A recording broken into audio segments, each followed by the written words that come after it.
Oh, we got to talk a little bit about what it's about. It's light, easy, fun training.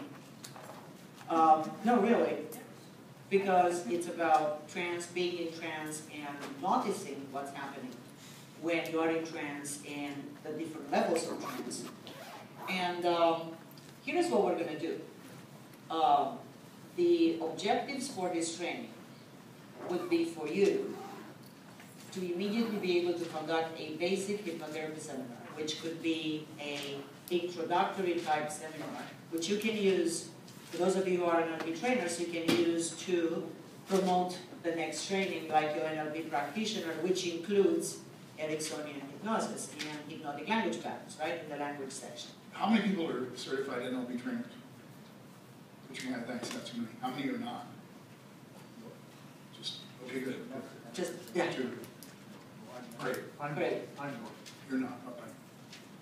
Great, okay, good. So, our goal is for you to leave here and be able to teach 5 hypnosis types of trainings right away, easily, without having to think about it. That's our goal. That includes Ericksonian, Ellman, self-hypnosis. Esther Brooks is not on the list, but Esther Brooks should be there. yeah, and intro events in the public or corporate. And we're going to unpack together the problems that a hypnosis trainer might have. So we take those out of the way. So you know how to deal with situations if they arise in the training. Let me tell you a little bit about what we're going to do.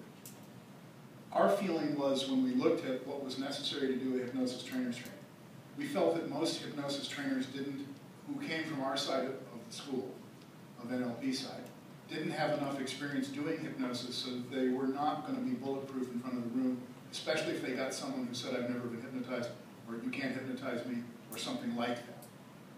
So our goal is for you guys to practice enough, and you will have enough trance, by the way, during this training, I promise.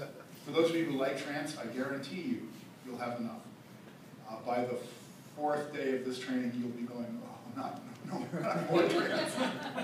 So there are a lot of exercises, and the reason is because I sort of felt like we were deficient in having you practice a lot of hypnosis. We go through it in the practitioner and master practitioner training, but I think you needed to practice it. So those of you taking the hypnosis trainer's training, you'll practice it a lot. There's a lot of practice sessions. It's a lot of what we do during this training. The hypnosis trainer's training, there's a lot of what we do, it's practicing trance. Now, here's the deal. When we practice the exercises, I would like you to maintain sufficient consciousness. 2 ways. Yeah, to pay attention to, first of all, what are the stages that you personally go through, stages of trance, and what do you experience as a result of each exercise? And how it is, because once you get the experience of that, then you can notice it immediately outside of you, inside your students. And the people who, even if they swear, no, I'm not in trance, as it happens sometimes, you can notice where are they in terms of their depth of accessing trance, yeah? So you'll have the experience yourself. Pay attention to what it would be like to be a student. So you're going to have to put on 2 hats at the same time. Right. Imagine what it would be like to be a student experiencing this, as well as experiencing it and knowing what's happening. And also leading it and leading the exercises you'll have. Actually, one of the exercises will be a full-on presentation on how to do a hypnosis show. And you will do a hypnosis show. Do we get hats or props? No, you don't get hats. You don't get props. And you can bring some. And no bunnies come out of the hat. We can lend you all bunny. We have a resident bunny in the backyard. But no, because in spite of the outside appearances, we're going to actually notice what the prerequisites that are necessary to be in place in order for somebody to access or not different levels of trance. And part of that we started introducing even in our NLP trainings, because there are the principles of accessing trance and how hypnosis works are very much used in how NLP works and how timeline therapy works. And we go through them, we decided to put them in all the trainings, because once you really understand that, then you can face any questioning from the people in your group.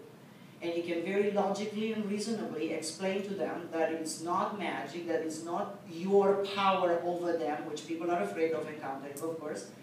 That is not magic, that is none of that. There is a process that we all go through. This time we go through with volition and with acknowledgement and with consciousness. Now that is very important. That dispels the myth of hypnosis and makes it easier for your students to learn. Which means that we'll have to talk some theory first. Let's talk about theory. I think it's important that you as a hypnosis trainer, especially as a hypnosis trainer, understand the theory of what we're dealing with here.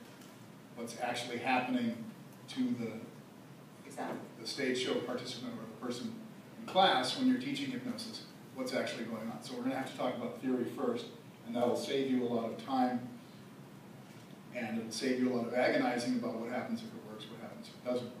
Later on, after we cover this, we are going to discuss a little bit the next question, which is strong in some groups, which is hypnosis brainwashing? We prepared a segment on brainwashing so you can understand what it is. We'll actually go through the question arises. The question arises. Kidding. And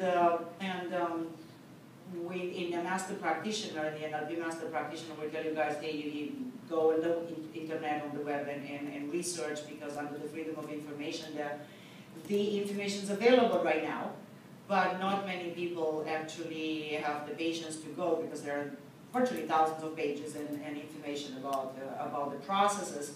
So we have a segment on that. Because you need to know this. You need to know, because you as a hypnosis trainer got to be bulletproof. Once you're bulletproof about this, the paradox is that the questions won't come so strongly. But if as you know, if you're afraid of a question, or you're not sure what to answer, or if you're afraid of a technique or afraid of a pattern, that's the one that will bite you.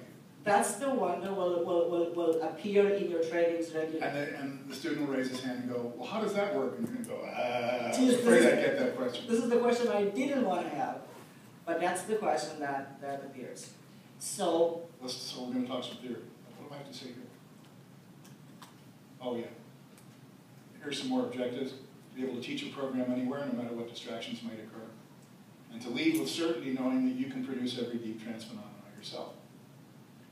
Understand why we do what we do. These are all important in the process of learning. And also understand why we do it in the order we do it. Yeah. Because sequence and order is also important in this training.